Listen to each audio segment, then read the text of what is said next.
The Tonight Show stage on October 3, 1977, was set for what appeared to be a routine Monday taping. Johnny Carson was at his desk, Ed McMahon was preparing backstage, and Doc Severinsen's band was warming up. But within 17 minutes, Vivian Vance would walk onto that stage and deliver a confession that had never been heard before on The Tonight Show. The show started as it always did. Carson's monologue included jokes about President Carter, the gas crisis, and his ex-wives. The audience responded in all the expected places. Everything was smooth and professional. Then came the commercial break before the first guest. A production assistant approached Carson at his desk and handed him a note. Carson read it. His smile disappeared. He looked up at the assistant. "Is she sure about this?" The assistant nodded. "She said she has to do it tonight. Said it can't wait." Carson folded the note, put it in his pocket, and took a deep breath. When the cameras came back on, Carson's energy had shifted. The audience couldn't quite identify it, but something was different. "Our first guest tonight," Carson said, his voice steady but carrying something underneath, "is someone I've known for a very long time. Someone America has loved for over 25 years. She played Ethel Mertz on I Love Lucy. She won an Emmy. She made us laugh for 9 seasons. Please welcome Vivian Vance." The audience erupted with a standing ovation. This was Ethel Mertz. This was the woman who'd been in their living rooms every week for years. Vance walked out from behind the curtain, moving too slowly and holding onto the curtain for support. Her smile was there, but it looked like it was taking everything she had to maintain it. She was 68 years old, but she looked older, thinner, fragile, in a way that made people uncomfortable. Carson stood, met her halfway across the stage, and took her arm gently. He helped her to the guest chair. The audience was still applauding, but you could hear the concern now. "Vivian," Carson said softly as she sat down, "it's good to see you." "It's good to be here, Johnny," Vance said. Her voice was weak, breathy, like talking required effort. "Though I'll be honest, I wasn't sure I'd make it." The audience laughed nervously, not sure if this was a joke. Carson sat back behind his desk. "How are you feeling?" "Like hell," Vance said bluntly, "but we'll get to that." More nervous laughter. Vance looked at the camera. "I need to tell you all something I should have said a long time ago, but I was scared, and I was proud, and I was stupid." The studio went quiet. Carson leaned forward. "Vivian, you don't have to." "Yes, I do," she interrupted. "I have to, because I'm dying, Johnny, and I don't have time to be scared or proud or stupid anymore." The audience gasped. Some people put their hands over their mouths. "I have cancer," Vance continued. Her voice was stronger now, clearer. "Lung cancer, stage 4, the doctors told me 6 months ago. Said I had maybe a year. Maybe less." Carson's face had gone pale. "I had no idea." "Nobody did," Vance said. "I didn't tell anyone. Didn't tell my family. Didn't tell my friends. Didn't tell anyone from the show. I just kept it to myself. Kept pretending everything was fine. Kept lying every time someone asked how I was doing." She looked at the audience. "And I came here tonight because I need to stop lying. I need to tell the truth, not just about the cancer, about everything, about my whole life, about who I really was behind Ethel Mertz. Because Ethel Mertz was happy and funny and confident, and I was none of those things." The studio was completely silent. If you're watching this and you can already feel where this is going, hit that like button. Because what Vivian says next will break your heart. And if you love The Tonight Show and the moments when it stopped being entertainment and became truth, subscribe to this channel. We bring you these stories, these real moments. Vance took a sip of water. Her hand was shaking slightly. "I hated playing Ethel Mertz," she said. The audience gasped again, louder this time. "I know," Vance said. "Everyone thinks I loved it. Everyone thinks it was the best time of my life. 9 years on the most successful sitcom in history, playing opposite Lucille Ball, making America laugh, living the dream." She smiled sadly. "But it was a nightmare. Every single day was a nightmare, because I wasn't Ethel Mertz. I was Vivian Vance, and Vivian Vance was miserable." Carson sat frozen. "The scripts described Ethel as frumpy," Vance continued, "as the dumpy best friend, the comic relief, the woman who was supposed to be unattractive next to Lucy's beauty. And Desi Arnaz made sure I looked that way. Made me wear padding to look heavier, made me wear ugly clothes, told the makeup people to make me look older. Also, Lucy would look better by comparison." Her voice was getting harder now. "And I did it. I put on the padding. I wore the ugly clothes. I let them make me look like a frump. Because I needed the job. Because I was grateful for the opportunity. Because women in Hollywood in the 50s didn't say no to Desi Arnaz." The audience was stunned. Every week, millions of people laughed at Ethel, Vance said, laughed at how she looked, laughed at her weight, laughed at her clothes, laughed at her desperation, and I had to stand there and take it, had to smile and be grateful, had to pretend it didn't hurt. She wiped her eyes. But it did hurt. Every single joke about Ethel being fat hurt. Every time someone laughed at her being unattractive hurt. Every time the script made her the butt of the joke hurt. Because it wasn't just Ethel they were laughing at. It was me. Carson's voice was quiet. Vivian, I'm so sorry. Don't be sorry, Vance said. Be angry. Be angry that this is what Hollywood does to women. Makes us hate ourselves so men can have their pretty leading ladies. Makes us the frumpy sidekick so the star can shine brighter. Makes us disappear so someone else can be seen. The studio was so quiet, you could hear the air conditioning. After I Love Lucy ended, Vance continued, I thought I'd be free, thought I could play other roles, thought I could be something other than the dumpy best friend, but I couldn't, because everyone saw me as Ethel, every casting director, every producer, every viewer. I was Ethel Mertz forever, and Ethel Mertz was fat and frumpy and funny. Not leading lady material, not beautiful, not worthy of being the star. Her voice cracked. So I stopped eating, starved myself for years, lost 40 pounds, desperate to prove I could be beautiful, could be the star, could be more than just the comic relief. Vance looked at Carson. And you want to know the worst part? Carson shook his head. Couldn't speak. It didn't matter, Vance said. I lost all that weight and it didn't matter. Because I was still Ethel in everyone's minds, still the frump, still the sidekick, still not good enough to be the lead. So I starved myself for nothing, destroyed my body for nothing, hated myself for nothing. She paused. And now I'm dying. And part of me wonders if the cancer is punishment, for spending so many years hating the body I was given, for treating it like an enemy instead of a home. The audience was crying now, openly. Carson was crying. Ed was crying. Even the camera operators were wiping their eyes. I came here tonight, Vance said, because I need people to know the truth. Need them to know that Ethel Mertz was a lie, that I was never happy playing her, that the show everyone loves so much nearly destroyed me. She looked at the camera. And I need other women to know, the ones who are starving themselves right now, the ones who hate their bodies, the ones who think they're not good enough because they don't look like the women on TV. I need them to know that those women on TV are miserable too, that beauty is a prison. That being the sidekick is a punishment, that Hollywood will destroy you if you let it. Vance's breathing was getting heavier now. I spent 50 years trying to be something I wasn't, trying to be thinner, prettier, more acceptable, and all it got me was cancer and regret. All it got me was a lifetime of hating myself for not being enough. Her voice was shaking. And now I'm running out of time. And I need to say this while I still can. I need to tell the truth while I'm still breathing. Because once I'm gone, people will remember Ethel. They'll remember the funny fat friend. They'll remember the jokes and the laughs and the happiness. And they won't know that behind all of that was a woman who was dying inside, who hated herself, who never felt worthy. Carson stood up. Vivian, please, you need to rest. We can stop. We can take a break. No, Vance said firmly. No breaks, no stops. I'm finishing this. She turned back to the camera. Lucy knew. Lucille Ball knew what they were doing to me. Knew about the padding and the ugly clothes and the jokes at my expense. And she let it happen. Because it made her look better. Because that's how it works in this business. Someone has to be the beautiful one, and someone has to be the frump, and Lucy was the beautiful one. So I had to be the frump. Vance's voice was getting weaker. I'm not saying this to hurt Lucy. She's been my friend for decades. But friendship doesn't erase harm, doesn't erase the years of humiliation, doesn't erase the damage that was done. She took another sip of water, hand shaking worse now. I forgive her. I forgive Desi. I forgive everyone who made me feel like I wasn't enough. But forgiveness doesn't mean it didn't happen, doesn't mean it didn't hurt, doesn't mean I'm not still carrying it. Carson walked around his desk. Vivian, I think we should... And then it happened. Vance's eyes rolled back. Her body went limp. She collapsed forward in the chair, slumped over like a doll with cut strings. The audience screamed. Carson lunged forward and caught her before she fell completely out of the chair. Get a doctor, Carson yelled. Someone call 911.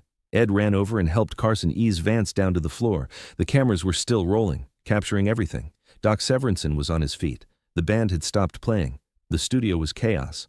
Carson knelt beside Vance on the floor and checked her pulse. She was breathing, but unconscious. Stay with me, Vivian, Carson said. His voice was shaking. Stay with me. You're not done. You're not finished. A paramedic team rushed onto the stage. They'd been on standby in the building. They moved Carson and Ed aside and started checking Vance's vitals, blood pressure, heart rate, oxygen levels. "She's in shock," one paramedic said. "Severe dehydration, possible cardiac event. We need to get her to a hospital, now." They got Vance onto a stretcher, started an IV, and put an oxygen mask on her face. As they wheeled her off stage, Carson followed. "I'm coming with her." "Sir, you can't," the paramedic started. "I'm coming with her," Carson repeated, not asking, stating. The paramedic nodded. They rushed Vance out of the studio. Carson went with them, left Ed standing on stage, left the audience sitting in shocked silence, left the cameras rolling on an empty stage. If this story is hitting you hard, drop a comment and let me know where you're watching from. And subscribe if you haven't already. Because this moment changed television, changed how we think about the people we watch on screen. Ed McMahon stood alone on the stage, 300 people staring at him, waiting for something, anything. "We're going to take a break," Ed said. His voice was shaking. "We'll update you as soon as we know anything." The show went to commercial, but the cameras in the hospital hallway kept rolling. NBC News had sent a crew. They followed Carson and the paramedics, captured everything. Carson sat in the ambulance with Vance and held her hand.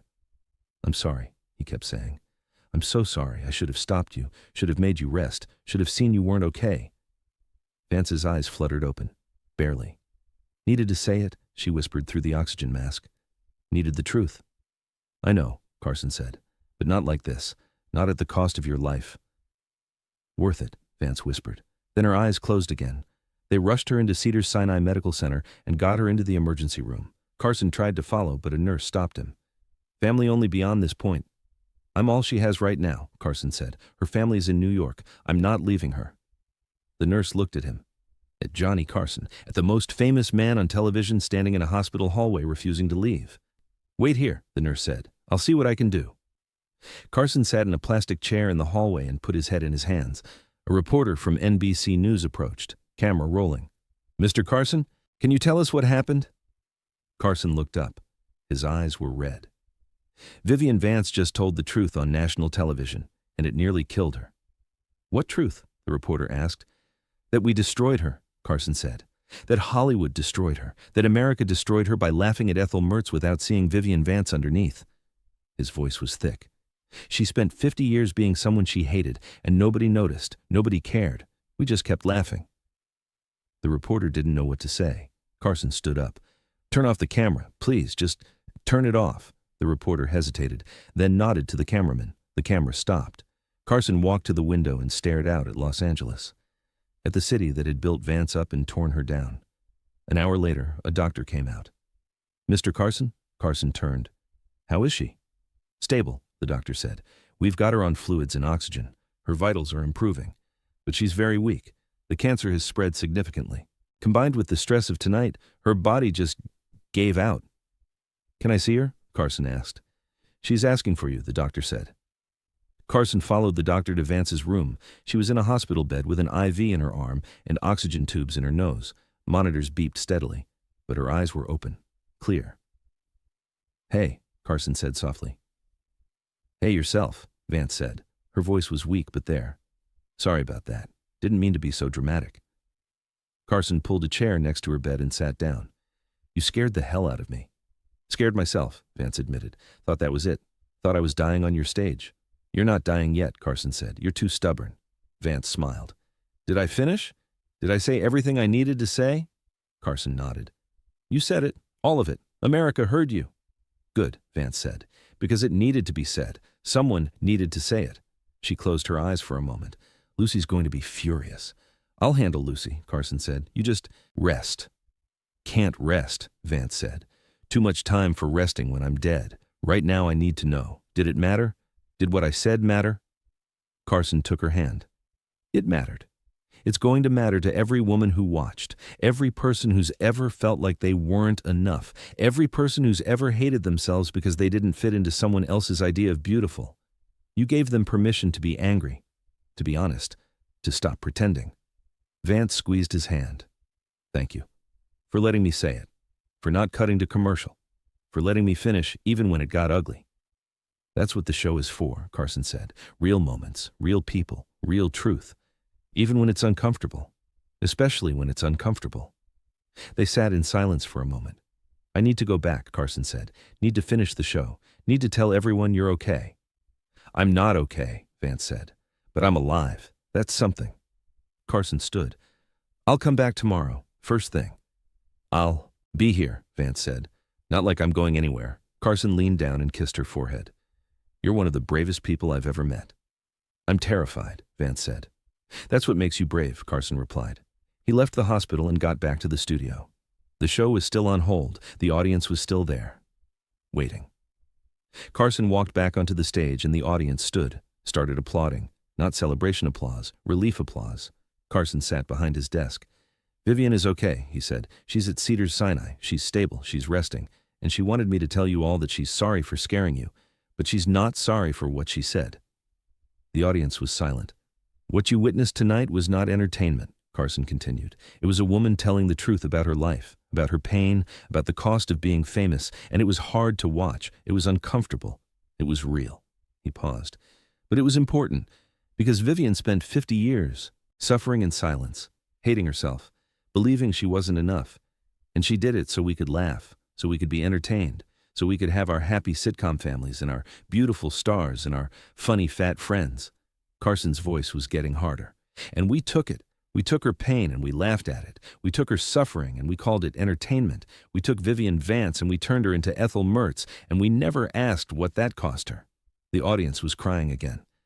So I want to say something, Carson continued, to everyone watching, to everyone who's ever laughed at Ethel Mertz, to everyone who's ever made a joke about someone's weight or appearance or worth. You need to know that those jokes hurt. Those laughs hurt. That person you're laughing at is a real human being with real feelings and real pain. And your laughter might be destroying them. He looked directly at the camera. Vivian almost died tonight telling you that truth. Don't waste it. Don't forget it.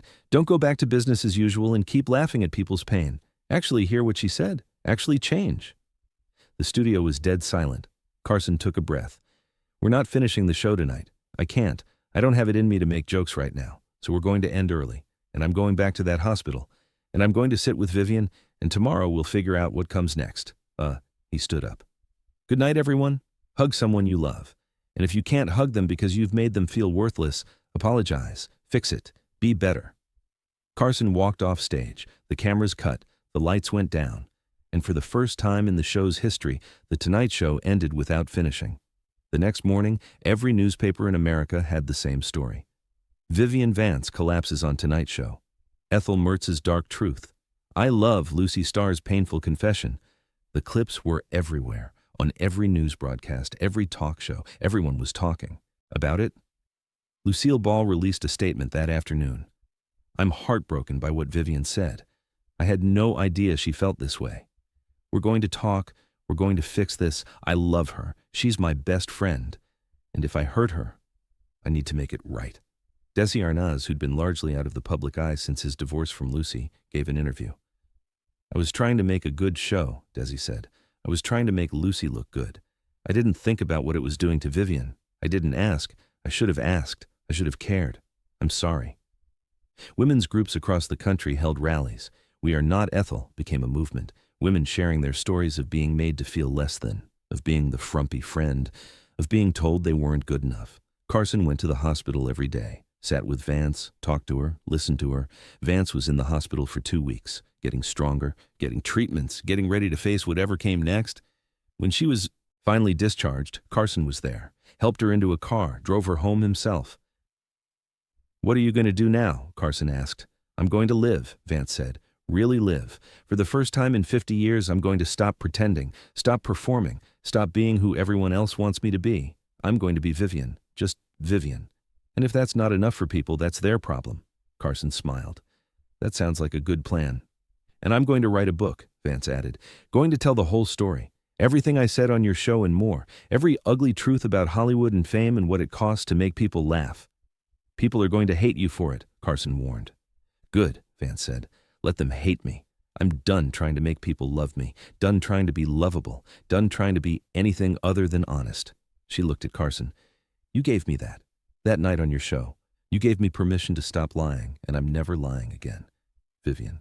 Vance lived for 2 more years after that night. She wrote her book. It was published in 1979. Became a bestseller, sparked conversations about women in Hollywood that are still happening today. She gave interviews, told her story over and over, became an advocate for women who felt invisible, who felt worthless, who felt like they had to destroy themselves to be acceptable. And she never apologized for what she said that night on The Tonight Show. Never softened it, never walked it back. Just kept telling the truth until she couldn't anymore. Vivian Vance died on August 17, 1979. She was 70 years old. At her funeral, Johnny Carson gave the eulogy. Vivian Vance spent most of her life being someone she wasn't, Carson said, being Ethel Mertz, being the funny fat friend, being whatever everyone else needed her to be. But in her final 2 years, she was Vivian. Just Vivian, honest and angry and real and unapologetic. He paused. And those 2 years of being Vivian mattered more than all the years of being Ethel. Because she changed things, changed how we think about women, changed how we think about beauty, changed how we think about the cost of making people laugh. Carson looked at the crowd. The night Vivian collapsed on my show was the scariest moment of my career.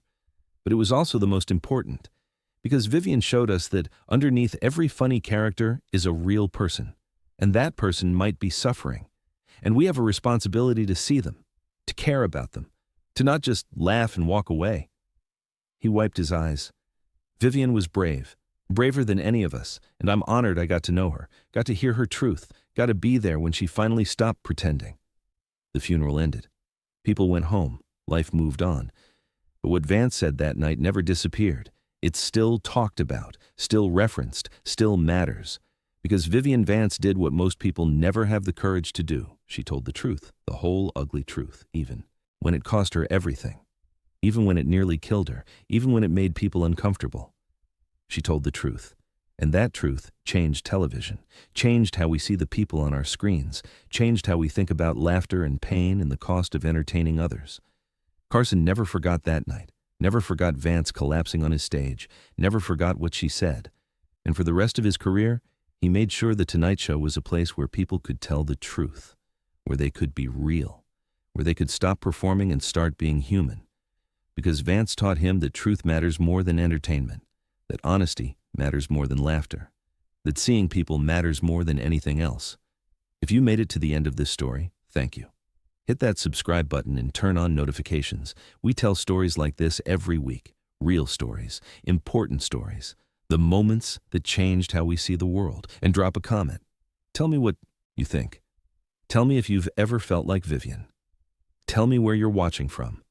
Because these stories matter. These moments matter. And your engagement helps us keep telling them. Vivian Vance collapsed on The Tonight Show on October 3rd, 1977.